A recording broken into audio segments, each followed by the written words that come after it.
Vamos a empezar con el tema de la memoria de trabajo.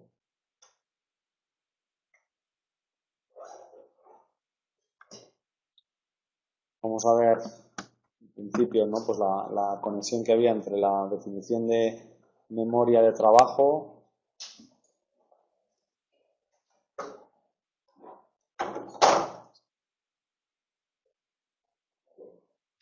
¿no te entiendo? Ah. No, ya no, la verdad, al principio sí, pero ya me he acostumbrado. Hasta luego, Mila. Bueno, y vamos a ver diversos aspectos de la memoria de trabajo. Los componentes de la memoria de trabajo, cómo se puede medir, cuál es, digamos, la biología subyacente a la función de la memoria de trabajo y dos notitas respecto a cómo cambia la memoria de trabajo a lo largo del ciclo vital y cómo se puede entrenar. ¿Vale?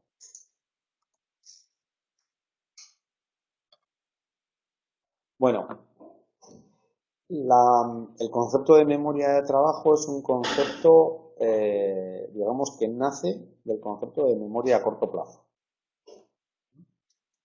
Entonces, son Baddeley y Hitch los que en los años 70 sustituyen el concepto de memoria de trabajo por un modelo, digamos, más moderno y fundamentalmente que incorpora más funciones.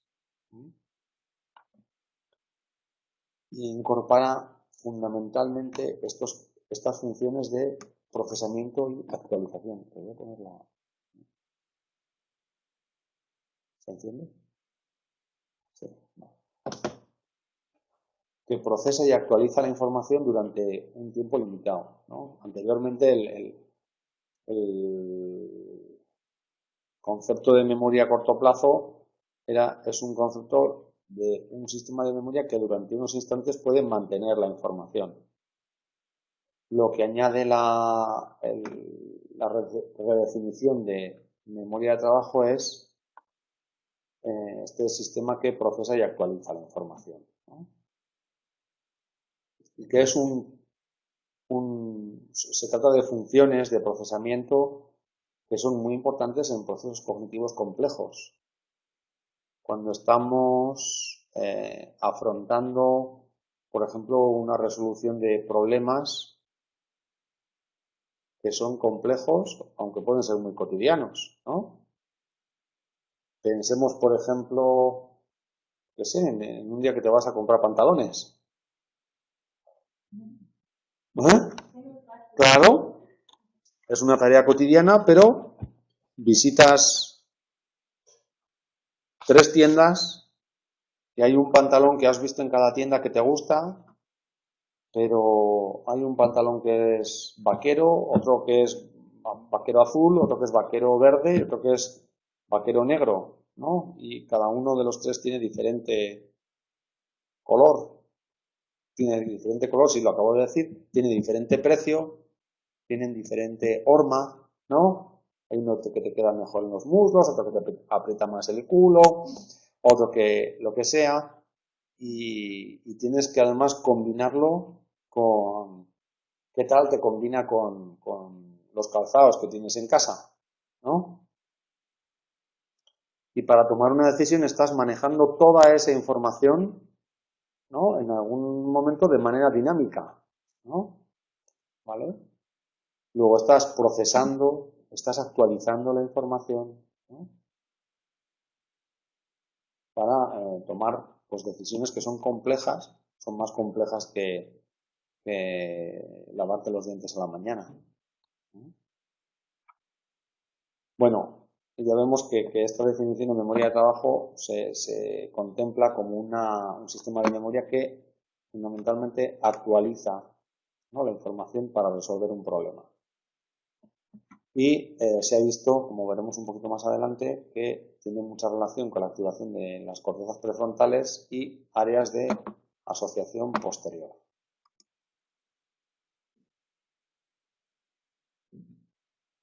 Vale, ¿qué añade la memoria de trabajo al concepto anterior de memoria a corto plazo? ¿No? pues como decíamos antes, esta idea de manipular la información en tareas complejas. Digamos que la memoria de trabajo sería la memoria a corto plazo que además manipula la información.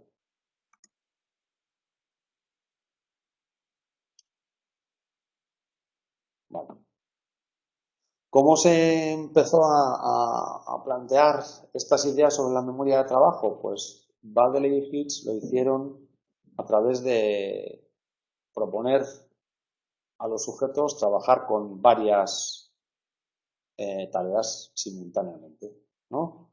Por ejemplo, poner a un sujeto con una tarea que ocupa totalmente la memoria a corto plazo, como por ejemplo leer un texto y comprenderlo, a la vez que le pides hacer una segunda tarea, que por ejemplo repetir series de dígitos, ¿no? Bueno, pues lo que se observa es que estas tareas se hacen de manera más deficiente. ¿Por qué? Porque los almacenes ya están saturados, ¿no? ¿Qué es lo que se observa? Pues que los errores en los dígitos son constantes. Tenemos aquí una gráfica que trata de recoger esos errores y que aumenta ligeramente los tiempos de reacción, ¿no? Para leer esos dígitos en función del número de dígitos. Es decir, cuanto más carga de trabajo hay, mayores son los tiempos de reacción, ¿no? Que es así como bastante intuitivo. Es decir, el procesamiento de la memoria a corto plazo está saturado, está lleno y necesita más espacio, más tiempo para poder dar sus resultados. Baddeley y Hitch proponen la memoria de trabajo como una alternativa, como decíamos antes, a la memoria a corto plazo. ¿Cuáles son los componentes? Pues si empezamos de abajo hacia arriba, los componentes de esta memoria son los componentes o son los sistemas de procesamiento de información más importante que hace el ser humano, que es procesar por una parte información visual y por otra parte información auditiva, ¿no? Si te fijas o si os fijáis, esto es lo que hacemos fundamentalmente los seres humanos cuando estamos trabajando, memorizando, ¿no? O trayendo a nuestra memoria escenas pasadas. O bien recordamos imágenes, o bien recordamos palabras, recordamos material verbal, ¿no? Bueno, pues al recuerdo que tiene que ver y a la manipulación que tiene que ver con la información visual, dicen Baddeley y Hitch, de esto se encarga la agenda visoespacial, ¿vale? Y al recuerdo y la manipulación de la información verbal, dicen Baddeley y Hitch, de esto se encarga el bucle fonológico. Al bucle fonológico y agenda visoespacial son los sistemas esclavos. Y por encima de estos sistemas esclavos está un ejecutivo central. ¿Qué hace el ejecutivo central? Pues coordinar la actualización de contenidos de estos dos sistemas, ¿no? Y es un sistema de control atencional. Es el sistema que te permite pasar de estoy haciendo una tarea rutinaria casi sin demasiada atención a anda, esto que me estoy encontrando ahora es algo más complejo. Entonces tengo que poner más, digamos, como atención consciente. Cuando estoy poniendo atención consciente, ¿qué estoy haciendo? O poner más recursos mentales, auditivos, verbales, o más recursos visuales, ¿no? Es decir, estoy manejando de una manera más intencional tanto el bucle como la agenda. ¿Para qué? Para actualizar, para seguir la información, o bien para inhibir respuestas dominantes. Pensad, por ejemplo, no sé, pues, ¿tienes carne de conducir? ¿No? Una rutina, algo que hayáis aprendido a hacer en los últimos meses, años. Yo qué sé, una receta de cocina, ¿no? ¿Qué receta de cocina? Una receta de cocina de una tortilla francesa, ¿vale? No es lo mismo hacer una tortilla francesa y hacerla muchas veces cuando lo has hecho con un fuego de, de gas que si la vas a hacer con un fuego con calor de una cocina de inducción, ¿no? O con una vitrocerámica. Las maneras de hacerlo son diferentes. En el primer caso, cuando ya has hecho 100 tortillas con gas, vas en automático, pero si en algún momento cambias el sistema y la haces en una placa de vitrocerámica o una placa de inducción, entonces tienes que estar siguiendo qué está pasando con con la tortilla, porque como la hagas con el mismo sistema de antes, se te quema, ¿no? Probablemente ya se te quema un par de veces y dices la tercera vez, uy, lo tengo que mirar diferente, tengo que prestarle más atención. Y entonces los sistemas esclavos, el ejecutivo central dice, no, no podemos hacer la tortilla de la misma manera, hay que poner más atención, ¿no? Y entonces estás actualizando la información momento a momento, cómo está cambiando de color el huevo batido, está cambiando de color más rápido o más lento, cómo está cambiando la textura, y estás actualizando y siguiendo los cambios de la información de una manera más consciente, más intencional, estás recibiendo más la información, ¿no? Y también es posible que estés inhibiendo las respuestas dominantes. Es posible que estés inhibiendo las cosas que tú hacías al ritmo que las hacías anteriormente. Y tienes que decir, espera, que esto aún no ha cogido la textura que cogía antes con el fuego de gas tan rápido, ¿no?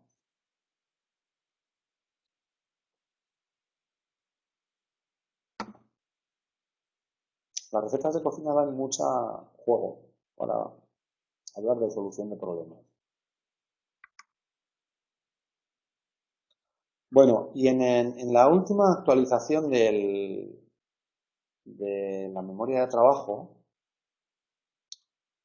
incluyen Baddeley Hitch, además del bucle y la agenda visoespacial, este almacén episódico o buffer episódico, también lo leeréis, almacén o buffer, ¿no?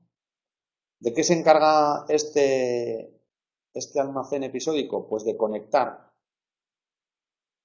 la información que está manejando la memoria a corto plazo en el momento con las representaciones que tienen tus almacenes de memoria a largo plazo. Es decir, el buffer episódico está conectando lo que tú estás viendo en el momento de la textura de tu tortilla con los almacenes que tiene tu mente de el color y la textura de tu tortilla, de todas las tortillas que has hecho, ¿no? Que están almacenadas y las está comparando, ¿no? Dice, lo que estoy viendo ahora aún no es la textura de la tortilla que yo tengo en mi almacén a largo plazo, que es la categoría de la tortilla ya está hecha, ¿vale? Y de esas conexiones de lo que está percibiendo en el momento a través del bucle o la agenda visoespacial con lo que hay almacenado en la memoria a largo plazo episódica, ¿no? Se encarga este buffer episódico. ¿Se entiende esto? Vale.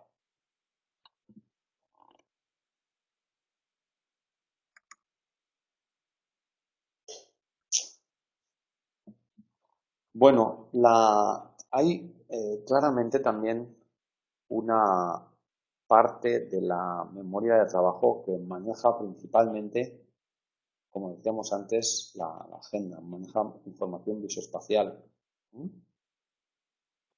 Esto, si os dais cuenta, significa que nuestra mente tiene capacidad para mantener y para procesar información visoespacial independientemente de los estímulos, ¿no? ¿Qué hacen los atletas en las Olimpiadas justo antes de de correr la final. ¿Qué hace? Calentar.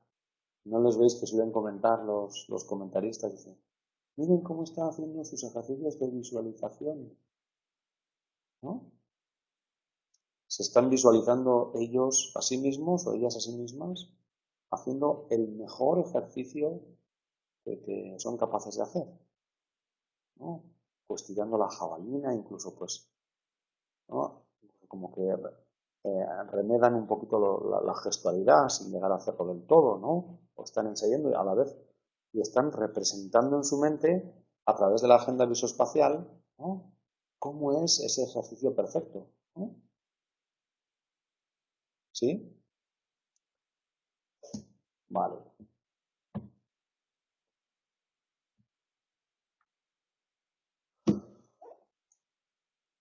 Bueno, tenéis ahí en la página 138.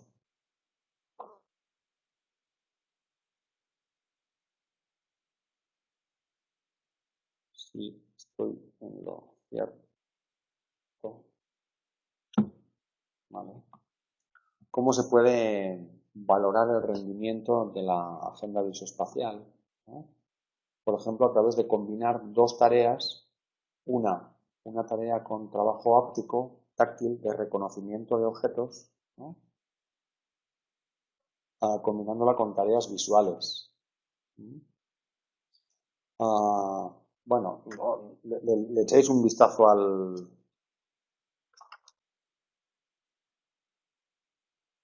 estudio, ¿vale? Lo que nos dicen es que el rendimiento es mejor cuando se maneja información visual que cuando se maneja información táctil, por ejemplo, a la hora de reconocer estudios, de reconocer objetos. Cuando manejamos información, imaginaros en esta, si te dicen tienes que meter la mano en una caja y reconocer qué es lo que hay dentro, ¿no? Además de la información áptica, táctil, ¿qué es lo que estás haciendo? Imaginarlo. Y cuando lo imaginas, ¿cómo lo imaginas? ¿En forma de qué? De imagen, ¿no? Reconociendo imágenes, ¿no? ¿Vale? Bueno, pues aquí juegan con la, con la interferencia de la visión sobre la tarea áptica y viceversa. Bueno, otro estudio es el de Cornol y Becky, ¿no? Que proponen que en la otra visión que hay en la memoria de trabajo tiene, digamos, dos dimensiones fundamentales. Una horizontal que sería en la que hay diversos tipos de información, ¿no? Que estamos manejando diversos tipos de información simultáneamente, y otra dimensión que sería una dimensión vertical donde cada tipo de información puede ser analizada con mayor o menor profundidad, ¿no? Es decir, hay diferentes procesos de elaboración de esta información. Puedes quedarte en un procesamiento más, como decíamos el otro día, físico, ¿no? O puedes interesarte más por un mayor procesamiento semántico, ¿no? Por el significado.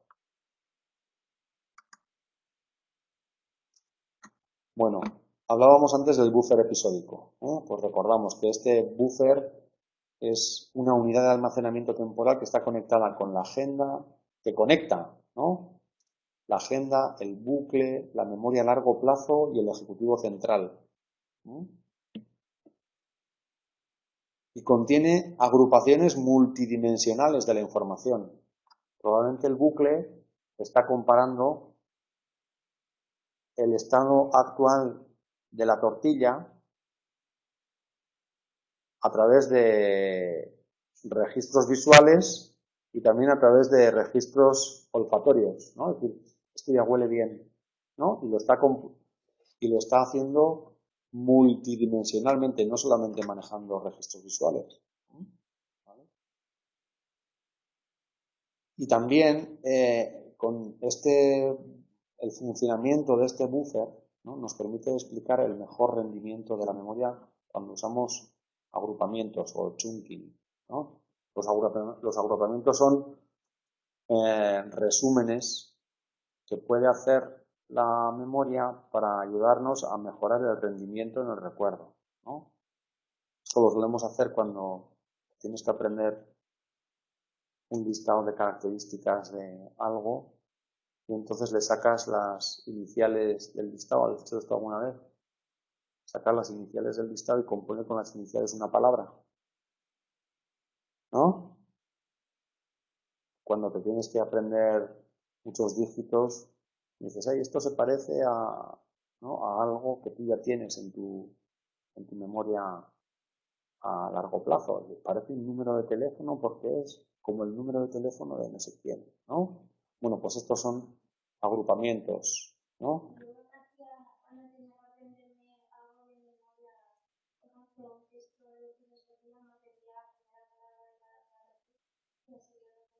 Por ejemplo, ¿no?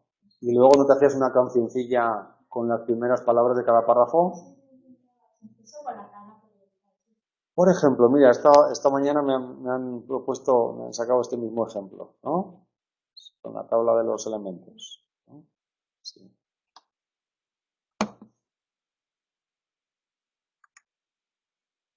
Bueno, ¿cómo se mide la memoria de trabajo? Pues hay varios paradigmas. Un paradigma clásico es el paradigma de la doble tarea, que es simplemente hacer tareas complejas. Imaginaros, por ejemplo, podemos hacer aquí una presentación visual donde vamos a presentar cuadrados, triángulos, y tanto los cuadrados como triángulos pueden ser verdes o rojos, ¿no?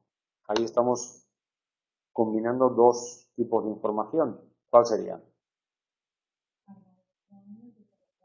Forma y color, ¿no? ¿Vale? Pero damos otra instrucción que es, al final de cada serie tienes que decirme cuántos triángulos verdes aparecen, ¿vale? Y luego tienes que decirme cuál es el número de triángulos verdes que ha aparecido en cada serie, ¿vale? No cabe duda de que esta es una tarea, bueno, pues ya solo la definición, ¿no?, la podemos imaginar como de cierta complejidad, obliga a estar manejando simultáneamente diversas fuentes de información, mantenerlas, manipularlas. Bueno, otra tarea es la tarea de NVAC. Aquí lo que vamos a evaluar es mantenimiento y actualización de la información. ¿Cómo es esta tarea? Pues dentro de una lista de estímulos, el target, tenemos un estímulo que va a ser nuestro target, ¿vale? El estímulo que te tienes que fijar, ¿vale? Pues una tarea de 1VAC sería, tienes que decirme cuál era el estímulo que estaba inmediatamente antes del target, ¿vale? O de 2VAC sería cuál era el estímulo que estaba en 2 lugares antes del target. O NVAC sería 3N lugares antes del target, ¿no? ¿Vale? Bueno, lo que se ha observado es que la precisión en responder a esta prueba correlaciona con pruebas, con los datos provenientes de pruebas de coeficiente intelectual. ¿Vale? Es decir, hay una relación importante entre el funcionamiento de la memoria de trabajo y luego la capacidad para resolver problemas, ¿no?, para abordar situaciones, porque claro, esto nos permite, es como el sistema que te permite y te limita a la hora de estar trabajando con información para resolver una circunstancia.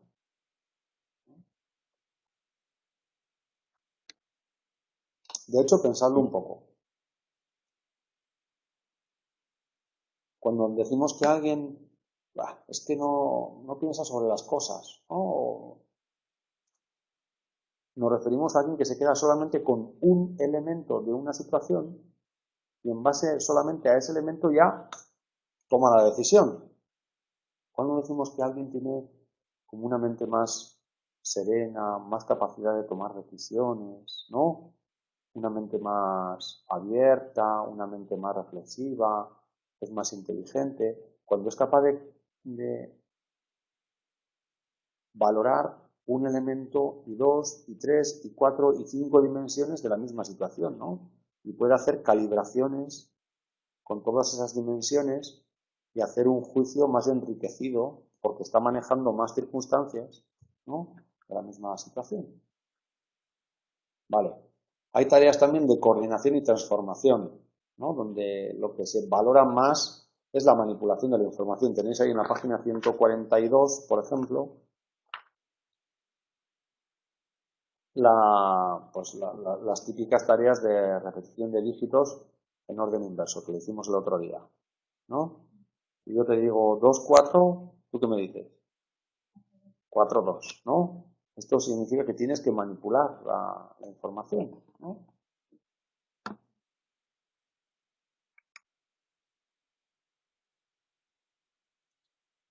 Bueno, estas son mediciones o valoraciones de la memoria de trabajo fundamentalmente visoespacial. Las tareas de los cubos de Corsi, lo que hace el experimentador es tocar una secuencia que tú ya te sabes, ¿no? Pues imaginaros, la primera puede ser, vas tocando el 1, 4, 2, 6, 9, 8 y le dices al sujeto que toque los mismos números en el mismo orden, ¿no? Que siga la secuencia, ¿vale? Entonces las secuencias van desde solamente tocar 2 cubos a tocar 9 cubos.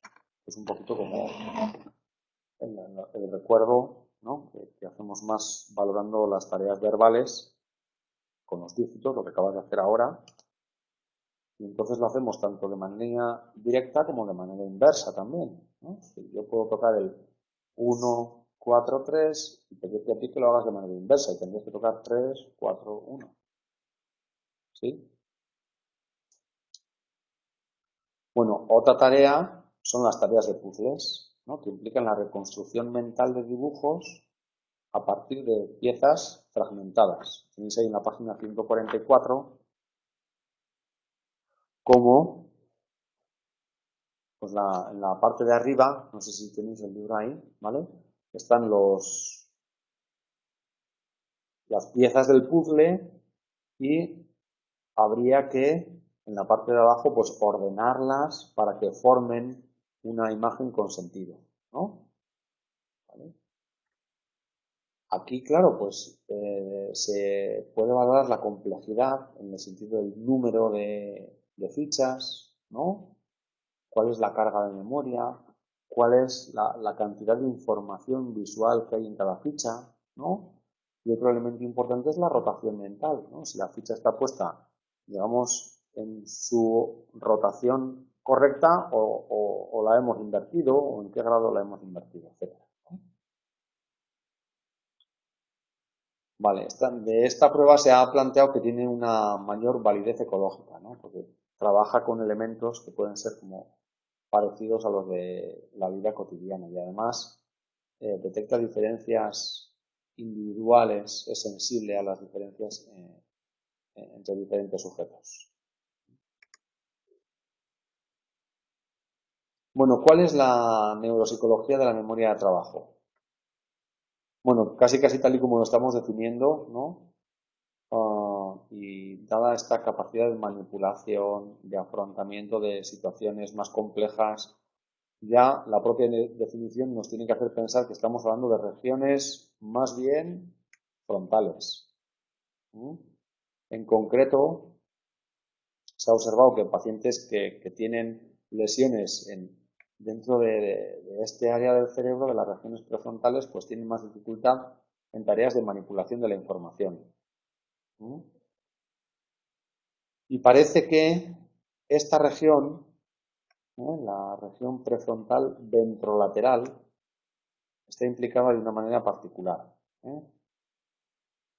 Esta región y sus conexiones con la corteza parietal posterior, ¿no?, que estaría por aquí, y con la corteza temporal inferior, que estaría por aquí, ¿vale? Todas juntas hacen una red frontoparietal, ¿no?, que guarda, por ejemplo, mapas de localizaciones espaciales. Una cosa muy importante que hacemos en la vida cotidiana es saber dónde están las cosas en el espacio, ¿no? ¿Dónde guardas el Nesquik? En la balda de abajo, en la del medio, en la de arriba, suele estar a la izquierda o a la derecha, ¿no? Y la leche en el frigorífico, ¿no? Así que entre estas tres regiones, ¿no?, se hace bueno, las tenéis ahí en la página, otro esquema en la página 146, ¿eh?, de esta red frontoparietal. Está implicado en guardar mapas de localizaciones espaciales. También añaden por aquí el giro frontal superior, ¿eh?, alrededor de esta zona.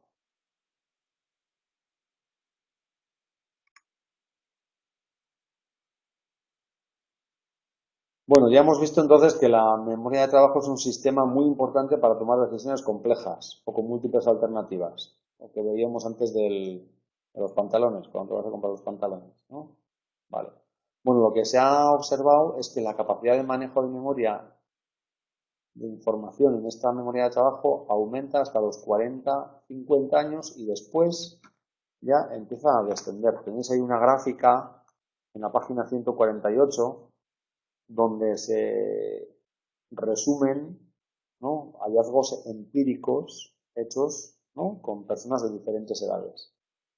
En el eje vertical está el porcentaje de recuerdo y en el eje horizontal está la edad, ¿no? La gráfica relaciona, pues, el número de ítems que se pueden recordar en función de la edad, ¿vale? Bueno, hay varias preguntas que tratan de acercarse al fenómeno del descenso de este rendimiento de la memoria de trabajo a partir de los 40-50 años, ¿no? Algunos han planteado, ¿tendrá que ver con la velocidad del procesamiento? Es decir, porque claro, la velocidad a la que trabaja la memoria de trabajo también puede tener que ver con en unos segundos dar una respuesta o dar otra, ¿no? O quizá, más que el número de ítems que maneja, tiene que ver con la dificultad en inhibir una respuesta preponderante. Quiero decir que si tienes 70 años y te has acostumbrado toda la vida a hacer tortillas con gas, luego ya es difícil inhibir lo que tú ya has aprendido a hacer, ¿no? Y quizá no tiene tanto que ver con la memoria de trabajo como con la dificultad para inhibir conductas que ya están muy aprendidas, ¿no? O una menor flexibilidad para hacer cambios entre una tarea y otra, ¿vale? O una menor capacidad para construir relaciones entre diferentes representaciones de la memoria de trabajo, que esto sería, digamos, casi como un funcionamiento más deficitario en el buffer episódico, ¿no?, que es el que está construyendo relaciones entre las diferentes representaciones de la memoria de trabajo. Bueno, ya ha habido mucho interés en estudiar, ¿no?, cómo mejora el rendimiento de la memoria de trabajo en pacientes que tienen trastorno por déficit de atención o dificultades de aprendizaje, también en estudiantes sanos, ¿no?, ver si el entrenamiento cambia el funcionamiento de la memoria de trabajo. ¿Qué es lo que se ha planteado? Pues que en principio este fenómeno de la plasticidad cerebral, que sabéis que hace referencia a la capacidad que tiene el cerebro de modificarse en su estructura y en su función a consecuencia de las experiencias que tenemos, ¿no? Bueno, pues esta plasticidad cerebral en principio permitiría mejoras a consecuencia del entrenamiento, ¿no?, a lo largo de toda la vida, ¿vale? Hay algunos procedimientos que se han empleado, ¿no?, para entrenar la memoria de trabajo. Tenéis ahí en la página 150 Por ejemplo, a través de presentar palabras organizadas en series de listas de palabras de entre 2 y 6 palabras, presentadas a través de un audio a una velocidad de presentación de una palabra por segundo. Es que los participantes tienen que golpear la mesa cada vez que escuchan el nombre de un animal en esa presentación de palabras, ¿no? O tienes que estar atento para que no se te escape un animal, ¿no? Y al final de cada conjunto de listas, el participante tenía que recordar la última palabra de cada lista, ¿no? Ya estamos ahí poniendo dos tareas a la vez, ¿eh? Tenían que recordar de 2 a 6 palabras dependiendo de la dificultad de la lista, ¿vale? Bueno, la pregunta es si estas mejoras que pueden ocurrir, imaginaos después de hacer muchas veces este ejercicio, ¿no? Quizá pues mejorar el rendimiento, estas mejoras se transfieren en la vida cotidiana o solamente se quedan ahí, ¿no? Es decir, pues has mejorado tu memoria de trabajo para hacer esta tarea y no más, ¿vale? Bueno, pues se ha observado que puede haber algunas mejoras, pero fundamentalmente en tareas que pueden ser muy similares a esta que acabamos de describir, y esta mejora en los resultados no se generaliza cuando las tareas son muy diferentes a la tarea entrenada, ¿vale? Bueno, pues hasta aquí con este tema de la memoria de trabajo. ¿Alguna pregunta que queráis hacer?